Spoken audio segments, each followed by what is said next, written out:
Friends, welcome to India natural medico. दोस्तों, आज हम बताने जा रहे हैं खांसी। नोट: खट्टी चीजें सेवन करने से खांसी बढ़ती है। सामान्य खांसी होने की दशा में नींबू का सेवन न करें। 1 चम्मच पिसा हुआ आंवला 1 चम्मच शहद में मिलाकर दिन में 2 बार चाटने से खांसी में लाभ होते हैं। यह प्रयोग स्त्रियों के परदर रोग में भी लाभकारी है। यह हथेली में 5 बूंद पानी की डालकर दोनों हथेलियों को आपस में रगड़ें।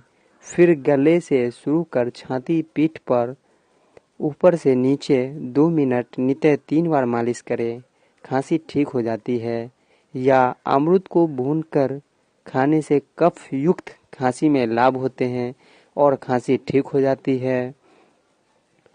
5 बादाम शाम को पानी के भिगो दे। सुबह छीलकर इनमें मिश्री और 1 कली लहसुन की मिलाकर पीस लें और खिलाएं। 2-3 दिन के इस प्रयोग से काली खांसी ठीक हो जाती है।